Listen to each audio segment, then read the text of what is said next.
The best way to learn how to draw figures is to obviously practice, but there's so many different ways you can draw figures. Here in this time lapse, you can see me do different. I start drawing the figure in different ways in this time lapse. I start from doing a stick figure drawing, or just starting with the basic shapes.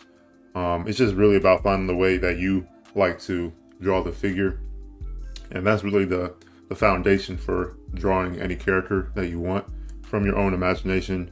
Um, and I wanted to show you that because I would say there's no set way to draw figures. Whatever way works best for you is how you should draw it. But when you're learning how to do it, start with uh, whatever you're most comfortable with, whether you want to draw the 3D shapes of each limb, like the cylinders or the boxes, or you just want to be like me and be really loose with it. It just really depends on how you like to draw. But for me, I like doing a mix of everything, especially when I draw figures. It helps to remind myself uh, about the three-dimensional forms when I draw cylinders and the boxes of the figure. But I also sometimes just want the gesture of the figure, and I want to um, be as loose as possible with my figure drawing. And that's what I'm doing here in this time lapse. I am drawing these figures, these characters, using some reference to come up with character designs that are fun and unique for the world that I'm creating. And if you're going to draw your own world, draw your own characters, that's probably the foundation, right? You got to learn how to draw figures, got to learn how to draw the anatomy of the figure. For me, I didn't start learning the detailed anatomy for the figure, so I wouldn't suggest that you start doing that. Save that for later. I think all you really need is to learn how to do the gesture drawing and figure drawing. You don't have to worry about the anatomy, especially for a more cartoony or manga inspired figure or character. I didn't learn how to do that to draw these characters. I just started with gesture drawing and being really loose with my figure drawing. And I really enjoy how I'm able to get the energy out of the pose. Each pose I draw, I'm able to create and draw different sizes of characters, big and small, just based off of figure drawing. And so with that base foundation that I have, now I can go back and I can study the muscles, study the anatomy, and I can implement that into my drawings. Um, One artist I really enjoy is Boichi, the artist of Dr. Stone, and I really enjoy how he draws anatomy, how he draws muscles, and so one day hopefully I can get to that point. But for now, I'm just keeping it really simple, a little bit more stylized and cartoony, inspired by manga, cartoons. But it's working well for me because I don't have to worry about the muscle structure that much. I'm just observing what I see when I practice figure drawing and memorizing the shapes that I see. I'm not memorizing the muscles. I'm just memorizing the shapes, and that goes for the same thing when I am drawing these characters from imagination. Some of these images or some of these drawings I use reference for. I would say probably 90% I use reference for, but the other 10% I was going off my imagination and what I remembered from the reference, so that I could draw characters from my imagination uh, pretty easily. That is more difficult, but to get around that, you gotta memorize the shapes that you see. Whatever shapes that you see in the armor set and the clothing that you like to draw, try and memorize that. Try to keep that in your head, and that way you can apply it to each character that you draw. Whether you're drawing a shoulder piece for armor, or you're drawing a cloak or a hood. If you can memorize the shape of it, then you don't always have to pull up reference for it. And so, same thing with weapons. You draw something pointy and give it a handle, a hilt, whatever.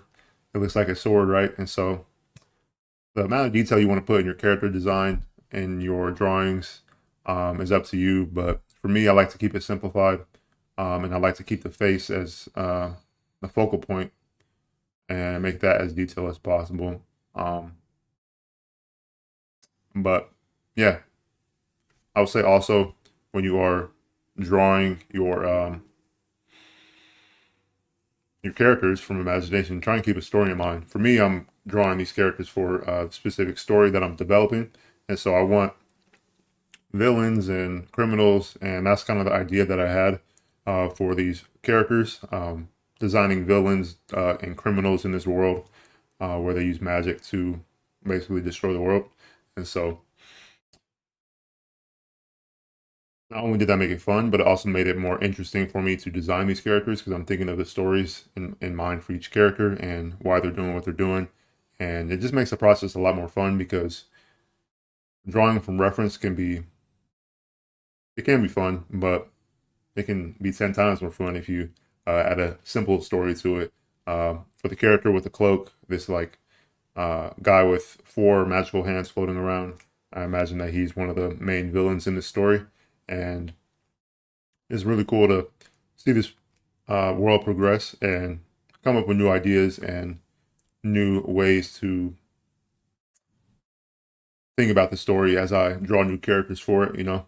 Another thing I would suggest you do is start experimenting with different ages of people, different kinds of what's it called, body types, different facial structures. Because sometimes it can get boring when I see the same kind of face type on each character, and so I want to provide some variety in my character designs and in the world that I draw, so that the world seems more interesting, feels like it's more um, diverse with a diverse cast of characters with different head shapes. What did I say? Different head shapes, different nose types, eyes, all of it, you know.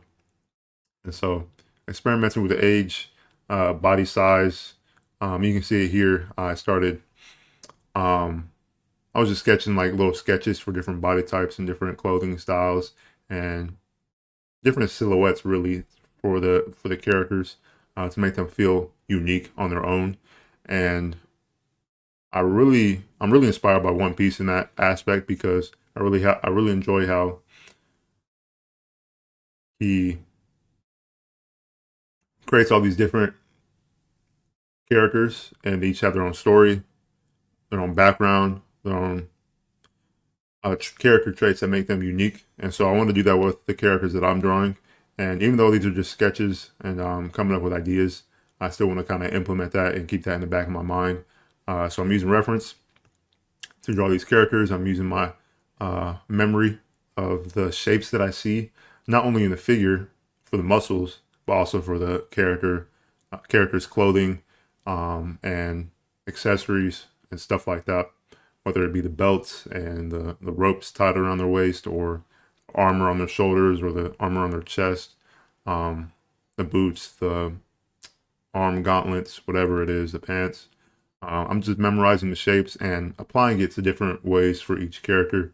And so do your best to memorize the shapes that you see in the figure that you draw, but also the clothing that you draw as well. Because if you can memorize the shape of the thing that you need to draw, that you want to draw, you'll be able to draw a unlimited amount of characters. And that's what I'm practicing here. I just want to draw as many characters as possible, to fill this world up with as many unique characters as possible. And obviously, if I create a comic or something out of this, then I'm not probably going to use each one of these characters for the story, but it's just a good practice to be able to draw any kind of character I want at any given time, at any given moment, whenever I need to, especially for a comic project or something like that, web comic, whatever it is. Um, Being able to draw different kinds of characters and different from different points of view, different perspectives will really help me create a world that feels more alive, and it will help you create a world that feels more alive as well. Because I don't want to look at the same character with different with the same clothing but different face. You know, I want to make each character feel unique on their own, and that's what I'm doing here in this time lapse. You know, or in this practice session. I also want to get better at drawing animals because I feel like if I can get better at drawing animals, I can make this world feel even more alive and more expansive than it already is with the characters. And how cool would it be if you were able to draw your own original characters, but with animal companions, right? And so that's why I want to learn how to draw animals and learning how to implement that with the characters that I draw and learning how to simplify these animal drawings, because it can be hard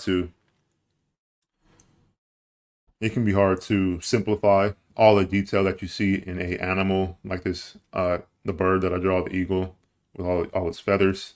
And obviously this is just a sketch. But while I was doing that, I was like thinking about how would I go about simplifying it, and that's what I'm doing throughout the entire process, trying to figure out a way to simplify what I see and practice it in a way that'll help me memorize the shapes of each animal I draw, so that I don't need a reference all the time.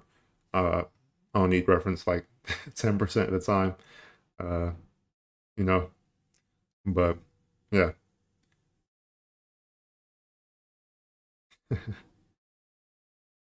overall, just keep having fun with it. Uh, do your best to come up with unique characters and think of the story that they're in, and make this whole process fun. As you develop your own world and the rules around the world, you'll start understanding why you put certain things on characters, why they wear certain objects or accessories, um, and that's just a good way to do character or to design characters. And it's exciting. It really is exciting to um, create these characters, create your own characters. And so, yeah, you got it. Don't overthink it. Just keep drawing. Don't give up on your characters. If you need to redraw a character, redraw it. If you don't like the way they look, redraw it and draw it till you get the look that you like, that you want. And for me, I would just like using one layer for my drawings. I don't want to spend too much time messing with a lot of layers. I want to keep it as simple as possible. Like I'm drawing on paper, just sketch and erase, sketch and erase, and sketch and erase.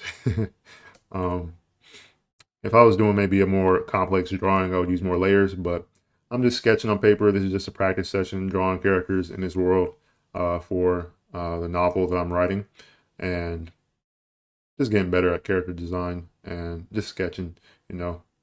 So I don't need 1,000 layers. The max amount of layers I use to draw a character is 2, especially practicing. One for the silhouette of the character, you'll see in a second.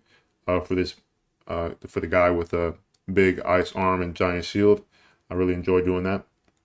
But I only use like 2 layers, so keep your process simple. Keep the drawing process as simple as possible, and do your best to draw the character that you have imagined, and at the same time use your own creativity to create what you enjoy, what you like looking at, and what you like to draw. So yeah, hopefully you enjoy the rest of this time lapse, and I will see you in the next video. Peace.